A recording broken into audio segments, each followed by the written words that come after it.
Like, you're just calling people like cats and dogs. Like, Nigerians in South Africa really need to get it together, please. You can't even drink Cristal on this one. I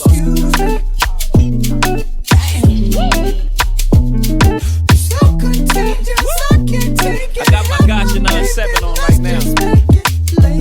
You gotta puff a J to this one. Calling all likers of gossip, we are gathered here today. And I've got something very juicy for you today, so please stay with me. Let's get right into it. Hello beautiful, hello gorgeous. Thank you so much for clicking on my video today. If you have never seen me, hello, my name is Essie and you're watching Essie in Real Life. And if you have seen me before, Chomi, welcome back. Thank you for subscribing if you have subscribed. If you haven't, please do consider subscribing. I would really appreciate it. So as you can see by the title, today's video is called Dear Jollofs. So basically, the gist, no pun intended, of today's video is based on a video that I made not too long ago, coined Dear Jollofinas. And I made that video addressing my beloved South African baddies that we call Jollofinas. And if you're interested in seeing that video, please click on my channel. You can find the video. It's got a red title. And I was basically, I addressed a few social issues that I felt were important that needed to be addressed. So I thought it would only be fair to make Dear Jollofs addressing my beloved Nigerian brothers. Because if you don't know, I will tell you that I am half South African and half Nigerian. And I know that doesn't, I was raised in South Africa, but I've experienced both sides, I think, equally. And yeah, I mean, I'm just speaking based on my experiences in South Africa with Nigerian men and how I view them. And I guess I've just noticed a few issues with how Nigerian men have been perceived, are being perceived in South Africa at the moment. And I honestly, like, to be honest, the only reason I'm addressing this is because I really don't like how they're being perceived and how this is basically, this term of Jollofs is being used to refer to a specific group of Nigerian men with a specific behavior, with specific behaviors, and this negatively impacts the perception of all Nigerians, which I feel is not fair. There's just certain things that I also want to address, and like, Nigerians in South Africa really need to get it together, please. Like, get it together. Get it together. Like, I feel like it's only fair to address this specific group of people because y'all are doing things that are really like messing up the whole entire name and brand and image of Nigerian men. And yeah, just stop it. Just stop. Okay, I'm so sorry. I'm gonna irritate you with this. I just found this. But anyway, let me put this down for now so we can get into the gossip. Disclaimer, this is basically me speaking on my personal experiences. These are my views. So please, I don't want anyone to take offense. This is not personal. This is genuinely like my subjective opinion on what I've seen. And I've traveled, I've lived in South Africa, I've traveled to Nigeria, I've been in Nigeria, I've been around Nigerians in South Africa, I've been with Nigerians in Nigeria. So I feel like me speaking on this is me genuinely having a fair, valid, like, point of view to speak on this. I need Nigerians in South Africa to get it together. The reason they are called Jollofs, the only reason Nigerian men in South Africa are called Jollofs, which I also don't think is funny, but somebody decided on Twitter or whatever platform, someone decided to start calling Nigerian men Jollofs.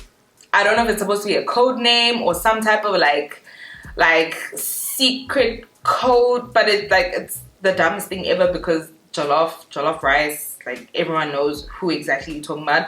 So I don't find it that amusing. It's not that smart or funny, but anyway, ever since then they've been called Jollofs. So yeah, that is a term that was coined online to speak and gossip and dissect the behavior of Nigerian men.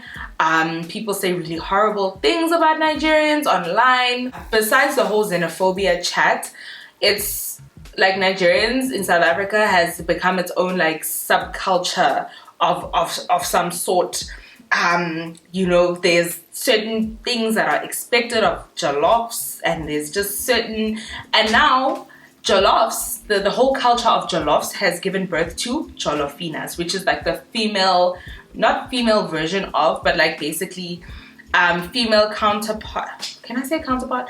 Basically, the women that hang out with Jollofs are called Jollofinas. So those would be the young South African Instagram baddies, or the young South African girls that just go to clubs and are taken to clubs, taken out, who are dating, who are associated with Nigerian men. Jollofs, Jollofinas. Okay, so if you don't understand that, that's basically the breakdown of what all of this means, which is all dumb, to be honest. Like, haha, like being in South Africa is really, it's so interesting. It's really interesting. So I have a problem with both Jollofs and Jollofinas. Okay, socially, there's a huge issue, and like, I don't know, if I was writing a thesis, I would probably write on this, because there's like a lot of social issues that are like highlighted, that are like form the underbelly of this whole Jollof and Jollofina culture, which I don't want to get into because I don't want to make this video too deep. It really is just fun and like banter, but like, yeah, bro, like, yo, like Nigerian men, like, to be honest, being the product of a South African and Nigerian is really like ironic. Those are the two main groups that are doing the most in South Africa right now, socially, club-wise, everything. And I've had experiences with both. So yeah, Nigerian men are very problematic. I will be using the term Jollofs to refer to Nigerians in this context that go out, that are ballers, that have very wild, outlandish behaviors, that are very flashy, very loud, very obnoxious, very rude, just that specific group of Nigerians with those specific behaviors. I really do not like the fact that the term Jollof is used as an umbrella term for all Nigerians, and so the assumption is that they all act the same way, because they don't all act the same way. You do get Nigerians who uphold themselves, who behave well in social settings, who are not flashy, who are not who are not egotistical. You know, there are ones that behave themselves. So yeah, they shouldn't all be, the assumption shouldn't be that they're all the same, because they're not. Nigerian men, the Jollofs, really need to get it together, in my opinion, in this country.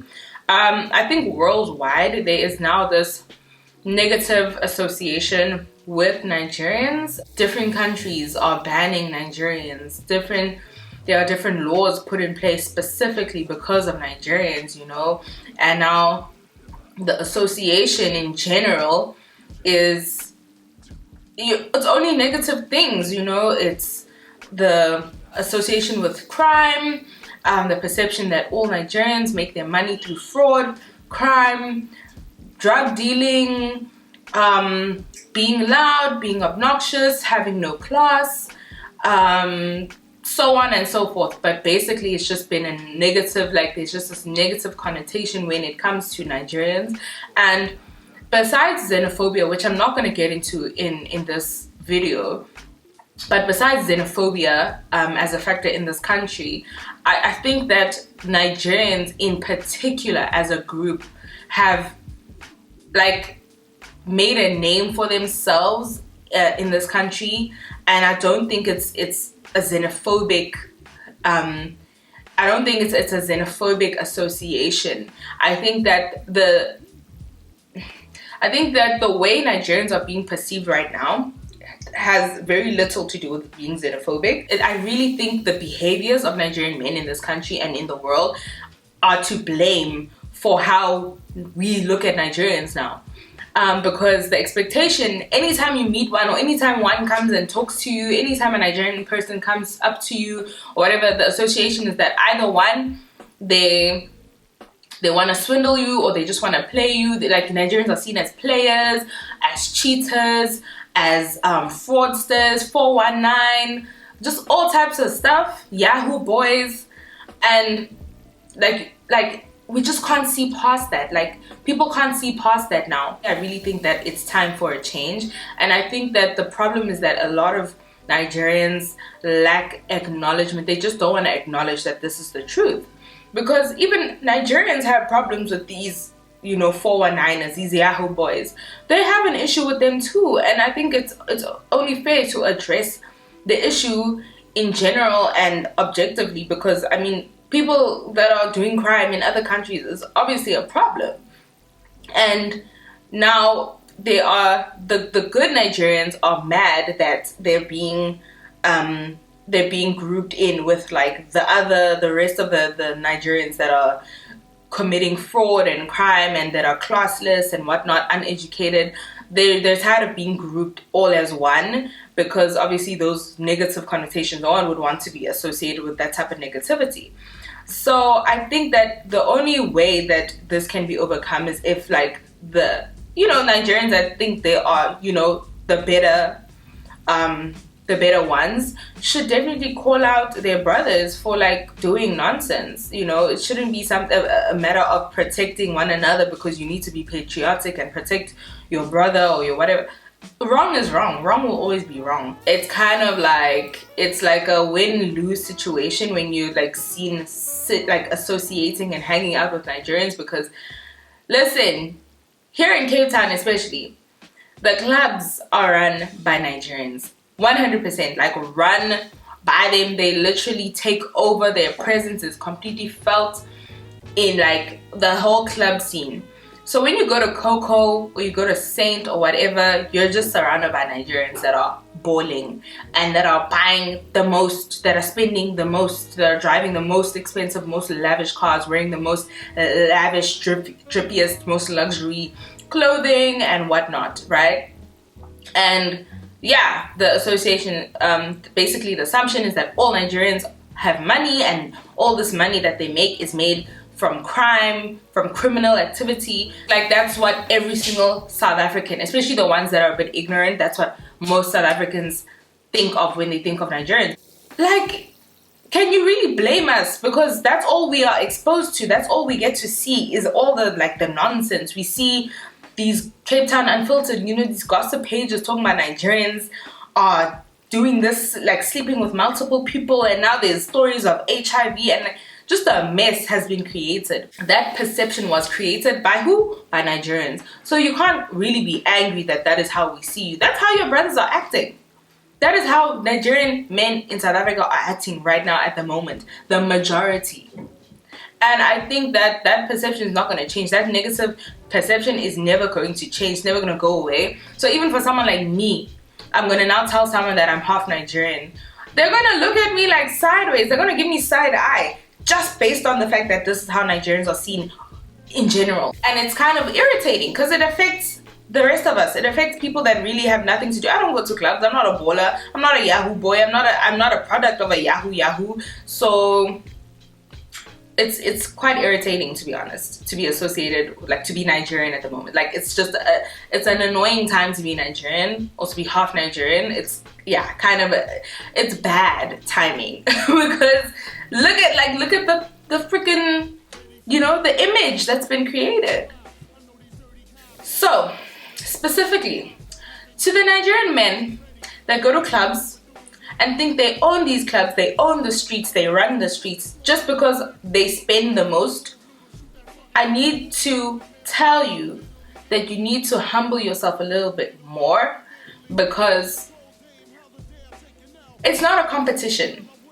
No one is telling you that you don't have money. No one's telling you that you're not a baller, you're not a big spender. Sure you are, but in most cases that spending happens because of criminal activity, money laundering, all that stuff, right? And I'm not going to get into that, but like that's just the blatant truth. Like we can't run away from that. That's the truth. That majority of the time when you're spending over like 200k in one night at a club, there's something shady happening there, right? So sometimes you need to humble yourself, knowing exactly how your money is made and how you're spending it. Like you can't expect everyone to now bow down to you and to, this is not Nigeria also. Like Nigeria has a culture where people who have less than you are treated as less, are seen as less. They're treated a lot worse. The people like employees, you know, staff at the house, gate boys, all that, like they're treated really like nothing. Like they have to basically bow down. Anyone who has money in Nigeria is basically like worshipped. So In South Africa, it's not going to happen like that because obviously a lot of people are exposed. First of all, a lot of people come from good homes. They've grown up in good areas, so they're exposed to a lot of like high-end, you know, high-class lifestyle, upper class, okay? Especially if you're going to go to the clubs and stuff. Most of the, or if you're going to live in upper class areas, the people living there are more than likely exposed to everything that you think that we don't know. We've seen nice cars. You living in Cape Town, obviously you've seen nice cars, you've seen nice areas, you've been to nice places. South Africa's a nice country, right? So this expectation that everyone needs to like worship you, worship the ground that you walk on, and you treat girls like trash, you call them names, you do really really unbecoming stuff because you think that you're better than them because you're spending more money in the club, is ridiculous. Like that needs to stop. That behavior is very unbecoming. It leaves a sour taste in a lot of people's mouths. This thing of like you're just calling people like cats and dogs at the club, at the restaurant, anyway, like what is that? That's the first thing. Like, stop it. Stop doing that. That's not necessary. Like, raise your hand like a normal person. It's just those behaviors. And like, honestly, like, I'm not gonna lie, obviously that's probably like a village thing. Like, if you've grown up in the village, maybe a village, like, that's normal. That's probably normalized in the village that you come from in Nigeria. But like this side, don't do that. Like, sometimes if you like, you go up in life, your behavior, your demeanor, the way you carry yourself also needs to go up. You know, you can't just like go up and then like leave your behavior down there. Like, you have to up it up a little bit, you know, be a little bit more classy. Listen, everywhere you go, like, nah, you can't call a human being like that. There's no way. So it's just things like that. Maybe they have the expectation that people who have less should respect them based on the fact that they have less than them, which is ridiculous. You're in a foreign country. You left your country to be here. And there's always this like chat of, my country's the best, like Nigeria's the best. And this country, you know, South Africa, you people, you have nothing, you're poor, you're broke. Yet you left your country, your amazing country, to come here and mistreat the people who live here, who have every right to be here. And you come here and like you call people names, you dog talk them, you dog walk them. Like, it's not right. I doubt that's how your parents raised you. You know, it's just like sometimes just carry yourself a little bit better so that people don't have so much to say, because they're already saying so much horrible stuff. And I'm not saying it's warranted. Xenophobia is always going to be wrong, but it's definitely not it's not xenophobic to call out bad behavior. And you know that's how your brothers are acting, and like it's being condoned. Like none of the good Nigerian brothers are calling out the ones that are doing shit. You know what I mean? So yeah, it's just stuff like that. Also, if Nigeria was that amazing, like Nigeria has really contributed a lot in terms of music, in terms of culture to the world, right? Nigeria is an amazing country. I'm proudly Nigerian, right? But we can't lie and say that Nigeria is better than South Africa, because if that was the case, you probably wouldn't come to South Africa. You probably wouldn't be here, and it would probably be a different story. So let's not lie, let's not tell blatant lies.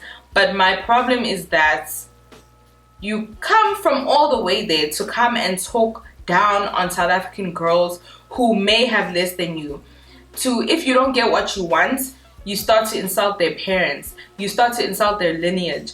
I'm telling you, the worst mistake you could ever make is to start a fight with a Nigerian. They will call you every name under the sun. They will call you dog, witch, goat, in every dialect. In every single dialect, language. Baby, you better not get into a fight with a Nigerian. I promise you that. You won't stop crying. What else did I want to address? Okay, so the whole balling in the club thing, right? The whole Dorime. I've made a video about Dorime. Being a baller is not an achievement. It's not an accolade. It's not going to make history. There are a lot of people in the world with a lot of money. Not just South Africa. South Africa has its own league of billionaires, of millionaires. Like, money is not a new thing. It's the way you spend money that really shows your intelligence, your level of you know, intelligence, and that really makes people respect you. You spending 200k in a club or 300k or whatever, million rand in the club is not, like, we're gonna talk about it for that week, and then after that, like, everyone's gonna forget about it. So I think that if Nigerians were to spend their money a little more wisely, although in most situations that's not possible, they have to wash the money or whatever the story is, I don't care. But like, the humbling part comes in where they need to know that spending that money is not an achievement. Like, you need to humble yourself a little bit more, because that, like, buying Gucci, buying designer all up and down, driving the fastest car, like, that's not real. Like, it's not real achievement. Maybe for you in your village, maybe it's a huge achievement, but it's not changing anyone else's life. But you still want people to kind of worship you for that. In Nigeria, you'll get worshipped for just buying a Jeep or whatever. Like, you get worshipped for owning a Toyota. Like, that's the culture there, right? It signifies like moving up in class. So that's a huge achievement in Nigeria. But I mean, this side, a lot of people have cars, a lot of people have houses, a lot of people have good jobs. And most of the time when Nigerians want to feel better about themselves, they usually talk down on like South African girls who are like living ordinary lives. They don't have designer bags. Anytime a Nigerian wants to insult you, they're gonna first go for what you don't have. And it's like, okay, but I have an education. You've come from a good home, a good family. You have a place to call home. You are in this country legally. You have a job, a 9 to 5 that pays you a decent salary. Say, okay, you're in a situation, a young girl's in a situation where she will drink with a Nigerian, but not necessarily want to go home with him. And I've seen on these blogs all over, same story. It's always the same story where I didn't go home with this person, and then he started calling me out saying, I have no, my dad is broke, my parents are broke, I don't even have a home, I don't have a house, and it's like, you can't compete with the same girls that you're chasing. Like, that doesn't really make sense. So in that sense, I don't understand why they start to compete with girls once they don't get what they want. Real wealthy people with real wealth and real achievements and real success are not fighting over small things. Like, one bottle of champagne should be nothing to you. If you're a baller that can spend $1 million, you can blow $1 million a night, that should not be a big deal to you. But suddenly it's like, you just have to insult someone because they didn't go home with you because they drank your champagne. What is champagne? If you really had a Jay-Z millionaire, billionaire mentality, like, champagne, a bottle of champagne is nothing to you. What is champagne? So it's just like things like that you feel like that give you the authority. It's not an achievement. It is not a measure for success, how many champagne bottles you spend in the club. If anything, it shows how not smart you are with your money, how you are unable to make real proper investments, and how you don't value the money that you have, that you've made, enough to do something better, something more meaningful, something that's going to create more wealth. You're blowing it in a club. And like, real wealthy millionaires don't do that. You don't see them do that. Matter of fact, they're not even accessible. They don't go to clubs like this, and they're not spending money like this. Look at freaking Mark Zuckerberg, Steve Jobs. Those niggas are wearing the same thing every day. I don't even know if they watch that stuff, but they wear the same thing every day, because being wealthy does not equal blowing money. Like, you've got access to that money. What I want to say is that Nigerians are responsible for their own image in this country.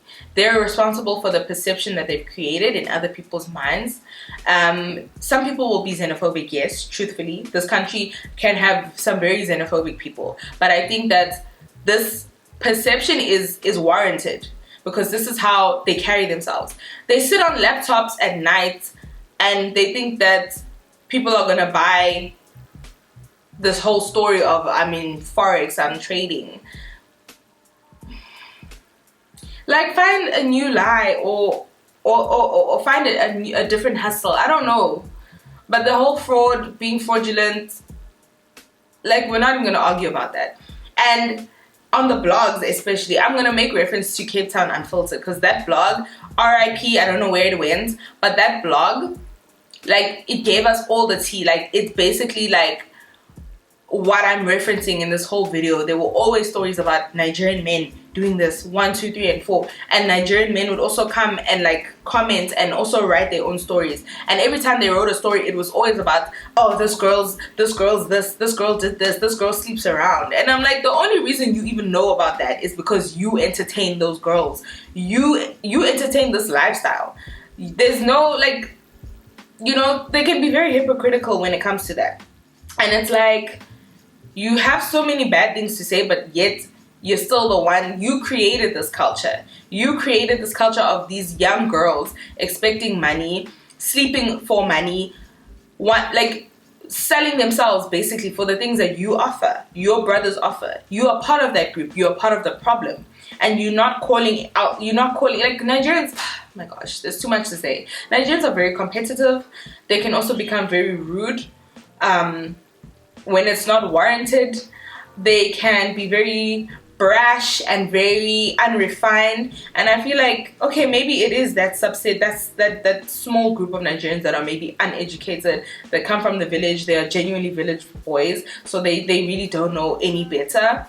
But then the ones that do know better, the ones that grew up in the city, that are educated, they come from good families, really need to do better. There's no other group, there is no other African group being spoken about more than Nigerians right now.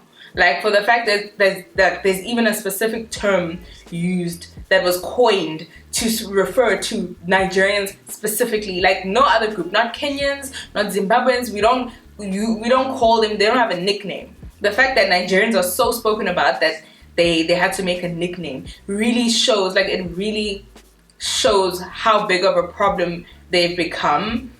And I really wish better for the future of Nigerians in this country. Like, you can literally, from a mile away, you don't even have to be in the same room, but you can just sense, there's just this tingling feeling you get, that you can sense, you can feel when there's a Nigerian in the building, when there's Nigerians in the building. You can just feel it. I don't hear them, but I just know that there's Nigerians in this very building that I'm in. Like, you go to a restaurant, they're loud.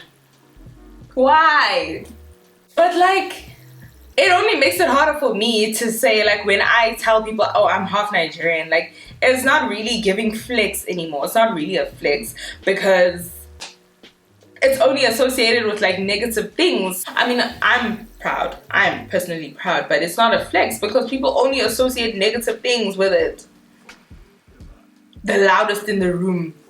So it's only making it harder for me to take up space as a Nigerian, you know. And I just hope that in the future these behaviors will change, so that the perception will change and Nigerians will be better accepted in the society. Try to fit in to the society, like stand out sharp, like be proud of your culture, be patriotic, but also try to like blend in and complement the society that you're in, and not always try to be the loudest in the room, to call for the most attention in the room, to be spending the most because, you know, you want to feel like it's tacky. It's not working anymore. Like, we've already seen with Hush Puppy, like, it just didn't work. Interpol's coming for your asses. Like, you better calm down. Like, SARS may not be able to come for you, but Interpol's definitely gonna be on your ass if you're out here. Like, you're not even being humble. Like, be smarter about it though. Like, there are mafias that are doing these crimes every day, but you don't see them getting caught up and down, left and right. Interpol's gonna be on your asses because you just can't be quiet. Be smart about how you use that money, how you make noise about, like, why are you making noise about money that you stole that money. You stole that money. I don't even know. Like, I don't wanna insult anyone. I don't want anyone to feel offended. But like, this is, I mean, I feel like everything that I've said in this video is the truth, and I'm not sorry about it. Like, sorry, not sorry. It's a tough time to be Nigerian. It really is a tough time. Niggas are getting banned from Seychelles. Niggas are getting banned. Like, they have no access to I don't know, is it the UK now? Dubai? Honey, like, it's a bad time to be Nigerian. It's a bad time. Yeah, that's all I'm gonna say for now. And in Cape Town, I think the Cape Town Jollofs are a lot worse than the ones in Joburg. I'm not gonna get into why, but yeah, no, the ones this side are ungovernable. Yo, the ones this side, the ones in Cape Town, like, it's only in Cape Town where I've heard like they're just calling these girls stupid goats. It's only in Cape Town where I've seen them fighting outside the club trying to take girls home, and the girls say no, and then the girls suddenly they just showered in insults left, right, and center. All types of she-goat, all types of olori buruku, olo show, like, yes, sis. It's a tough time. It's a tough time to be Nigerian. It's a tough time to associate with Nigerians. You that are dating Nigerians, I feel so sorry for you. Like, there are really good ones. Listen, I'm not going to say they're all bad. Some of them are really, really good, upstanding citizens that are they're abiding by the law. They don't think they're above the law. They're very humble people. And Nigerians can be very, very humble people. Like, they can be very well behaved, humble, smart, intelligent, like, people, some of them. But the majority that we see that are in our faces, that we see and hear, and like, they're just loud, and those are the ones that I'm talking about. Those are the ones that are ruining it. They are spoiling the name and image of Nigerians. They're just spoiling it. They're spoiling it. They're ruining the fun for everyone, because you can't even mingle with a Nigerian without this thing in the back of your mind, like, this is how you are, like, this is how you're supposed to be. Like, it's just a shame. It really is a shame, Shem. I genuinely wanted to address that because I felt it only fair, since I made Dear Jollofinas. And yeah, I feel like the subset of the people, the subgroup, or whatever you want to call it, in this country, honey, they've got a lot of issues to sort out amongst themselves. Socially, it's become quite annoying because that's all we see. We only see Jollofs and Jollofinas in the clubs. We only see them doing dorime, popping a million bottles, popping, like, now you can't even go to the club without getting a bottle. Like, everything's bottle service. It's just annoying. You know, it's annoying, and it's a bit unfair. The culture that's now, like, how things are based on, like, the Nigerian culture that's just changed everything in this country. But that's a topic for another day. So get your me, we've made it to the end of the video. If you've made it to this point, thank you so much for watching. I hope that this video has piqued your interest a little bit and this has been interesting to watch. Thank you so much for watching. Please do subscribe if you haven't yet subscribed, and I will see you in the next one, friend. Bye.